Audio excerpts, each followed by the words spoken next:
Hi friends, welcome to my channel. ఈరోజు recipe beetroot fry తయారీ విధానం చూద్దాం. ముందుగా బీట్రూట్ తురుము పెట్టుకుందాం. ముందుగా చిన్న పచ్చి కొబ్బరి ముక్క తురుముకుందాం. కరివేపాకు, కచ్చపచ్చ దంచిన వెల్లుల్లిపాయలు తీసుకుందాం. తర్వాత గ్యాస్ మీద కళాయి పెట్టి 3 టేబుల్ స్పూన్ ఆయిల్ వేసుకోవాలి. తర్వాత పోపు దినుసులు వేసుకుందాం. వెల్లుల్లి రెబ్బలు వేసుకుందాం. తర్వాత 2 ఎండుమిర్చి వేసుకుందాం. ముందుగా తురిమిన పచ్చి కొబ్బరి వేసుకుందాం.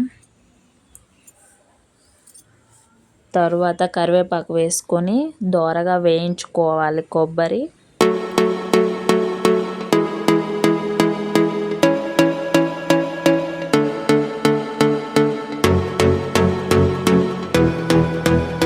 తర్వాత ముందుగా తురుము పెట్టుకున్న బీట్రూట్ వేసుకుందాం.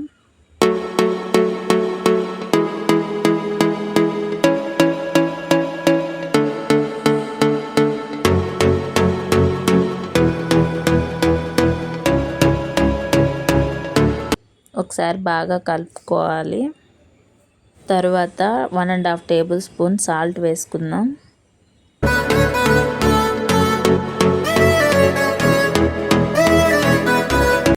పావు టేబుల్ స్పూన్ పసుపు వేసుకుందాం.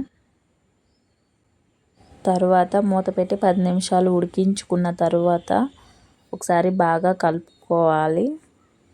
మధ్య మధ్యలో కలుపుతూ ఉండాలి. తర్వాత 1.5 టేబుల్ స్పూన్ చిల్లీ పౌడర్ వేసుకుందాం.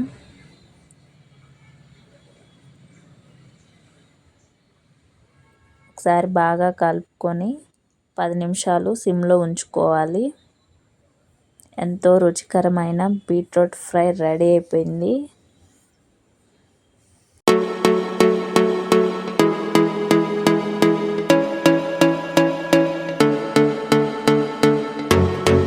ఈ వీడియో మీకు నచ్చితే లైక్ చేయండి, షేర్ చేయండి, సబ్స్క్రైబ్ చేసుకోండి.